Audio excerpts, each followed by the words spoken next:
Hello everybody, this is Shama.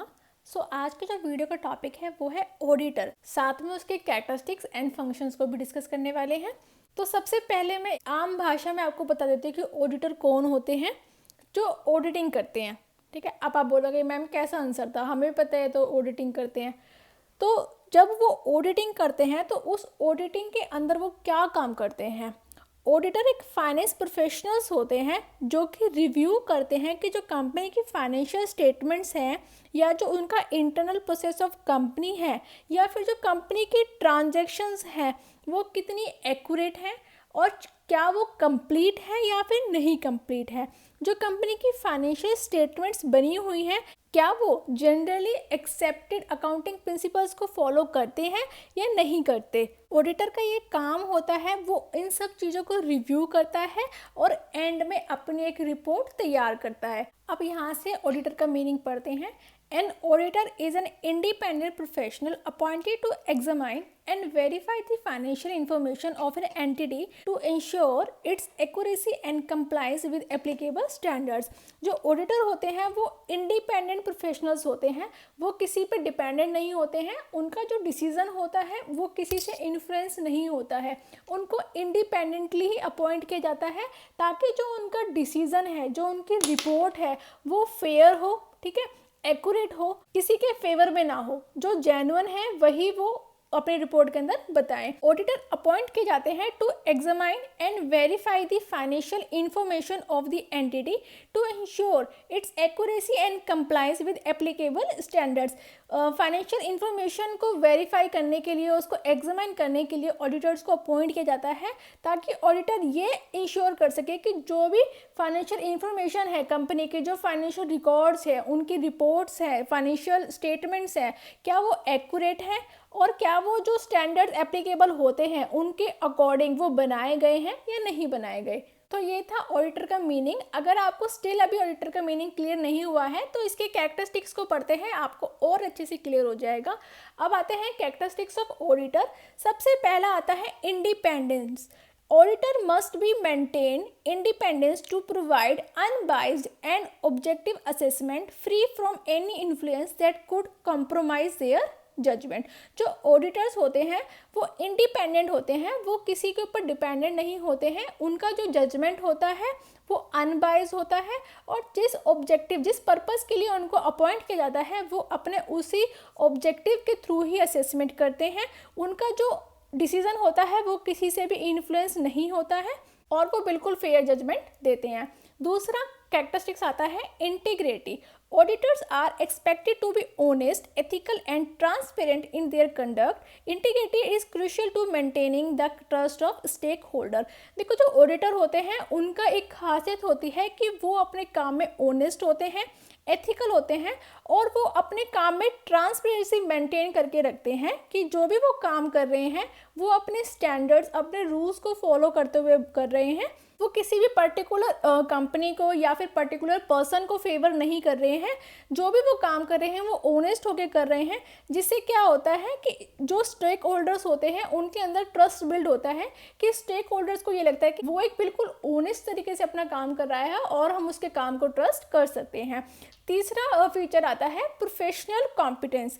Auditor need to possess the necessary skills, knowledge and expertise in accounting and auditing standards to effectively evaluate financial information। जो auditor है उसके पास अपनी professional qualification होनी बहुत ज़रूरी है। अगर वो प्रोफेशनली क्वालिफाई नहीं करता है तो वो ऑडिटर नहीं बन सकता। साथ में जो ऑडिटर्स होते हैं उनके पास स्किल्स होती है, नॉलेज होती है, वो अपने काम में एक्सपर्ट्स होते हैं, उनको पता होता है कि किस तरीके से अकाउंटिंग एंड ऑडिटिंग के स्टैंडर्ड्स को अप्लाई करना है, उनको इवेल्युएट करना है और अपनी फाइनल रिपोर्ट तैयार करनी है। नेक्स्ट कैरेक्टरिस्टिक्स आता है due professional care. Auditor must be diligent, thorough and follow professional standards. जो डिलिजेंट का मतलब यहाँ पे होता है showing extra cares and affairs toward your works. तो जो ऑडिटर्स होते हैं वो अपने वर्क के थ्रू एक्स्ट्रा केयर दिखाते हैं, एक्स्ट्रा एफर्ट्स दिखाते हैं सो दैट वो एक छोटी से छोटी डिटेल को भी केयरफुली एग्जामाइन कर सकें। उसके बाद नेक्स्ट फीचर आता है confidentiality. Auditor are interested with sensitive financial information and they must maintain confidentiality only disclosing information to the authorise party और एज रिक्वायर्ड बाय लॉ। जो ऑडिटर्स होते हैं उनके पास कंपनी की फाइनेंशियल इंफॉर्मेशन होती हैं और कुछ सेंसिटिव फाइनेंशियल इंफॉर्मेशन भी होती हैं जो कि उनको पब्लिक में डिस्क्लोज नहीं करना होता है। अगर वो उसको डिस्क्लोज करेंगे तो इससे कंपनी को हार्म होता है। तो ये ऑडिटर की ड्यूटी होती है कि वो उन इंफॉर्मेशन को कॉन्फिडेंशियल रखें, सबके साथ शेयर ना करें।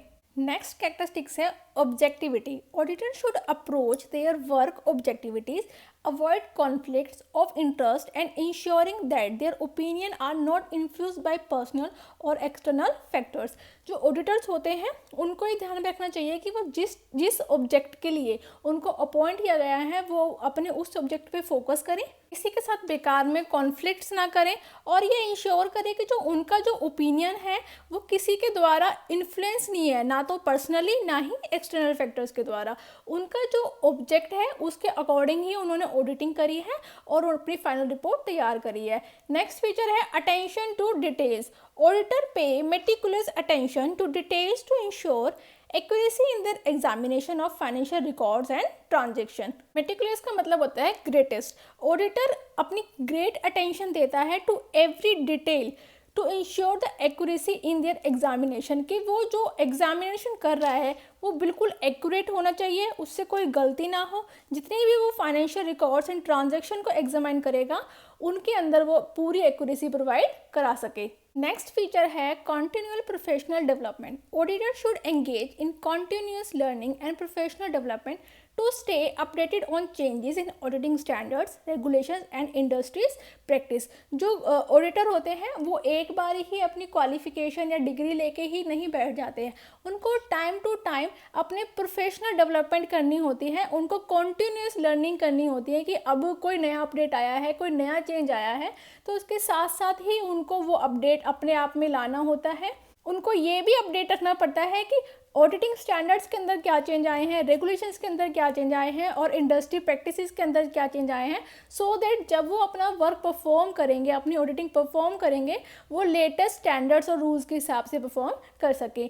नेक्स्ट फीचर है ethical behaviour. Strong codes ethic is fundamental for auditor, guiding their behaviour and decision making to uphold the professional integrity. जो ऑडिटर होते हैं वो एक बहुत अच्छा प्रोफेशन माना गया है, तो उनकी एक बेसिक स्किल्स होती है कि उनको सिखाया जाता है कि आपको किस तरीके से आपको बिहेव करना है। उनके स्ट्रॉन्ग कोड्स ऑफ एथिक्स होते हैं जो कि ऑडिटर्स के लिए बहुत ज़्यादा इंपॉर्टेंट होते हैं। ऑडिटर्स उन्हीं एथिक्स के अंडर रहकर ही बिहेव करते हैं। लास्ट कैरेक्टरिस्टिक्स है communication skills. Effective communication is essential for auditor to convey their findings and opinion clearly to the management, shareholders and other stakeholders. Auditor के अंदर एक अच्छी कम्युनिकेशन स्किल होना भी बहुत ज़रूरी है, ताकि जो भी ऑडिटर ने अपने रिपोर्ट्स तैयार करी हैं, जो भी ऑडिटर की फाइंडिंग्स है, जो भी ऑडिटर के ओपिनियंस है, जो भी वो सोचते हैं कंपनी के बारे में, वो क्लियरली मैनेजमेंट को, शेयर होल्डर्स को और स्टेक होल्डर्स को बता सके। अब नेक्स्ट आता है functions of auditor. Auditor performs several key functions to ensure the accuracy and reliability of financial information। सबसे पहला फंक्शन आता है examine financial statements। Auditors review financial statements to assess whether they present a true and fair view of company's financial position, performance and cash flow। जो auditor होते हैं वो company की financial statements का रिव्यू करते हैं और ये पता लगाते हैं कि जो उनकी फाइनेंशियल स्टेटमेंट्स हैं क्या वो ट्रू एंड फेयर हैं, क्या वो कंपनी की रियल फाइनेंशियल पोजीशन को, परफॉर्मेंस को एंड कैश फ्लो को प्रेजेंट करते हैं या नहीं करते। तो फाइनेंशियल स्टेटमेंट्स को एग्जामिन करके ऑडिटर ये पता लगाता है। दूसरा फंक्शन है verify compliances. Auditor ensures that financial statements comply with relevant legal and regulatory requirements. Auditor ये चेक करता है कि जो भी कंपनी की फाइनेंशियल स्टेटमेंट्स बनाई गई हैं क्या वो रिलेवेंट लीगल एंड रूल्स को फॉलो करके बनाई गई हैं, जितनी भी रेगुलेटरी रिक्वायरमेंट्स होती हैं क्या उनको फुलफिल किया गया है या नहीं फुलफिल किया गया है। तीसरा फंक्शन है assess internal control. Internal control are evaluated to determine their effectiveness in preventing and detecting errors, frauds and irregulated. Auditors होते हैं वो कंपनी के इंटरनल कंट्रोल को भी चेक करते हैं, उनको असेस करते हैं और ये डिसाइड करते हैं कि जो उनकी इंटरनल कंट्रोल है क्या वो एरर्स को डिटेक्ट करने में कैपेबल है, क्या वो कैपेबल है कि किसी भी फ्रॉड को डिटेक्ट कर सके, या फिर जो कंपनीज के अंदर इरेगुलेटरीज चल रही हैं उनको डिटेक्ट कर सके। अगर कंपनी के इंटरनल कंट्रोल मैनेजमेंट में कोई भी डिफेक्ट पाया जाता है या फिर इनएफिशिएंसी पाई जाती है तो ऑडिटर उनके लिए सजेशन प्रोवाइड करता है। नेक्स्ट फंक्शन है सब्सटेंशियस transactions. Auditor verify the authenticity of transaction by supporting documentation and evidence। जो ऑडिटर होता है वो कंपनी की ट्रांजेक्शन्स को चेक करता है कि जो ट्रांजेक्शन है क्या वो रियल है या फेक है, वो उनकी ऑथेंटिसिटी को चेक करता है बाय द सपोर्टिंग डॉक्यूमेंटेशन। जैसे कि वाउचर्स हो गया आपका, और भी बहुत सारे डॉक्यूमेंट्स होते हैं कि रिसिप्ट्स ले आओ, जो भी आपने सेल परचेज करी है उसकी रिसिप्ट्स ले आओ, बिल्स ले आओ, उनके थ्रू उन ट्रांजेक्शन्स को चेक करता है कि जो वो ट्रांजेक्शन है क्या वो रियल है या फिर ऐसे एक्सपेंसेस दिखाने के लिए फेक की हुई हैं। नेक्स्ट फंक्शन आता है communicate findings. Auditors communicate their findings including any material weakness और significant issues to management and if required to shareholders और रेगुलेटरीज बॉडी। जो ऑडिटर होता है जितनी भी उसने फाइंडिंग्स की होती है, मतलब जितना भी उसका रिजल्ट आया होता है, उसकी जो रिपोर्ट्स होती है वो उसको कम्युनिकेट करता है to the management, shareholders, और अगर उसे रिक्वायर्ड हो तो रेगुलेटरी बॉडीज़ को भी इन्फॉर्म करता है कि इस कंपनी के अंदर ये मटेरियल वीकनेस है, इसके अंदर इस कंपनी के अंदर ये सिग्निफिकेंट इश्यूज हैं, तो इनको करेक्ट किया जाए और इन इश्यूज पर एक्शन लिया जाए। नेक्स्ट फंक्शन है provide assurance. The important function of auditor is to provide assurance to the stakeholders that the financial statements are reliable, enhancing confidence in the companies financial reporting. जो auditors होते हैं वो assure करते हैं stock holders को कि जिस भी कंपनी के अंदर आपने इन्वेस्टमेंट करी हुई है उसकी कंपनी की फाइनेंशियल स्टेटमेंट्स रिलायबल है या नहीं, और साथ में उनके कॉन्फिडेंस को भी बूस्ट करते हैं सो दैट जो कंपनी और स्टेक होल्डर के बीच में जो ट्रस्ट है वो इनहेंस हो जाए, मतलब और ज़्यादा अच्छा पक्का बिल्ड हो जाए। नेक्स्ट फंक्शन है transparency promotion. By scrutinizing financial records and operations, auditor contribute to the transparency of an organization, fostering trust among stakeholders। Financial records and operation को scrutinize करने के बाद जो auditor होता है वो अपने एक रिपोर्ट तैयार करता है, और वो रिपोर्ट एक पब्लिक डॉक्यूमेंट होती है जो कि कोई भी पब्लिक पढ़ सकती है। तो इससे क्या होता है, जो स्टेक होल्डर्स होते हैं जब उस रिपोर्ट को पढ़ते हैं तो वो कंपनी और स्टेक होल्डर के बीच में ट्रांसपेरेंसी मेंटेन की जाती है, जिससे कि जो स्टेक होल्डर है अगेन उनका जो ट्रस्ट है वो ज़्यादा बिल्ड होता है, क्योंकि कंपनी के जो भी इंफॉर्मेशन होती हैं जो ऑडिटर अपनी रिपोर्ट में तैयार करता है, बताता है, वो स्टेक होल्डर्स को अवेलेबल होती है, जिससे क्या होता है कंपनी और स्टेक होल्डर के बीच में ट्रांसपेरेंसी मेंटेन रहती है। लास्ट फंक्शन है recommendation for improvement. They offer constructive feedback and suggestions for enhancing financial reporting process, internal controls and overall organisation efficiency. जो ऑडिटर होते हैं वो अपना कंस्ट्रक्टिव फीडबैक देते हैं, सजेशंस देते हैं कि आपको अपने फाइनेंशियल रिपोर्टिंग प्रोसेस में क्या क्या इन्हेंस करना चाहिए, कौन से आप रूल्स को अप्लाई कर सकते हो, कैसे आप इंटरनल कंट्रोल मैनेजमेंट को अच्छा कर सकते हो, कैसे आप अपनी ऑर्गेनाइजेशन की एफिशिएंसी को इंक्रीज कर सकते हो। तो जो भी ऑडिटर को लगता है कि मुझे रिकमेंडेशन देनी चाहिए वो सारे रिकमेंडेशन कंपनी को देता है। तो यहाँ पर ऑडिटर के फंक्शंस खत्म होते हैं। एक लास्ट छोटा सा क्वेश्चन है जो कि आपको 2 नंबर में भी कई बार आ जाता है, वो भी मैं आपके साथ डिस्कस करना चाहूँगी। क्वेश्चन आता है what are the standards used for auditing. जो ऑडिटर हैं, जो ऑडिटिंग करते हैं, उनके लिए क्या रूल्स एंड स्टैंडर्ड्स बनाए गए हैं, क्योंकि देखो उनका भी एक फॉर्मेट होता है जिसके अंदर ही उनका रहकर काम करना चाहिए। ऐसा नहीं है कि ऑडिटर अपनी मनमर्जी से कोई भी काम कर रहा है, कोई भी स्टेप कर रहा है, किसी भी मतलब पर्सन को बुला रहा है, कोई भी इंफॉर्मेशन मांग रहा है। एक उनका फॉर्मेट होता है जिसके अकॉर्डिंग ही वो लोग काम कर सकते हैं। तो आंसर है gas, journal accepted auditing standards. जो ऑडिटर होते हैं उनको गैस को फॉलो करना पड़ता है।